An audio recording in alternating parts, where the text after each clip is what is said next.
வணக்கங்க. நான் சித்ரா. இன்றைக்கி யாருக்கு தேங்க்ஸ் சொல்லலாம் அப்படின்னா, நமக்கு எப்போவுமே சந்தோஷமும் நிம்மதியும் கொடுக்குற நம்ம குடியிருக்கிற வீட்டுக்கு தேங்க்ஸ் சொல்லலாங்க.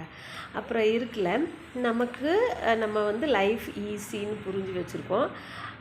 அதை அதுக்கான ப்ராக்டிஸை பண்ணோம்னா நம்ம நம்ம என்ன நினைக்கிறோமோ அதெல்லாம் கிடைக்கும் அப்படிங்கிறதும் புரியும்.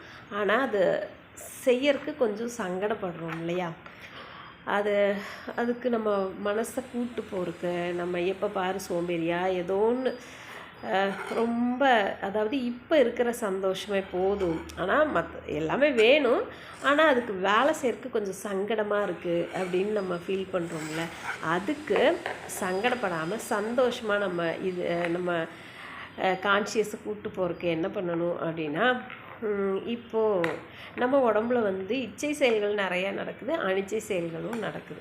இப்போ அனிச்சையாக நடக்கிற ஒரு செயலை வந்து இச்சையாக நம்ம கண்ட்ரோலுக்கு கொண்டு வந்தோம் அப்படின்னா மனசை வந்து நம்ம கண்ட்ரோலுக்கு கொண்டு வந்துடலாம். அதுக்கப்புறம் நமக்கு என்ன வேணும்னு சொல்லி புரிய வச்சு அதுக்கான வழிகளை நம்ம சீக்கிரமாக அடைஞ்சிடலாம்.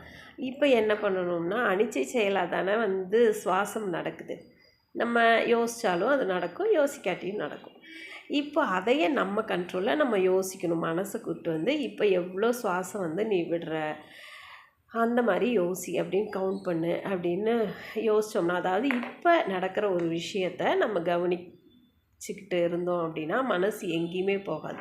பழைய காலத்தை யோசிக்காது, எதிர்காலத்தை யோசிக்காது, நிம்மதியாக இங்கேயே இருக்கும். அப்போ நமக்கு என்ன வேணுமோ சொல்லி புரிய வச்சுக்கலாம். அப்போ அஃபர்மேஷன் கேட்டுக்கலாம். வேறு ப்ராக்டிஸ் எல்லாம் இருக்குல்ல, 5x55 3x33 அதெல்லாமே சொல்லிக்கலாம். நமக்கு என்ன வேணுங்கிறத கான்ஷியஸ்க்கு சொல்லி அப்படியே புரிய வச்சுக்கலாம். அப்போது லைஃபு ரொம்ப ஈஸியாக இருக்கும். அது சீக்கிரமாக நடந்துடும். ட்ரை பண்ணி பார்ப்போமா? தேங்க்யூ.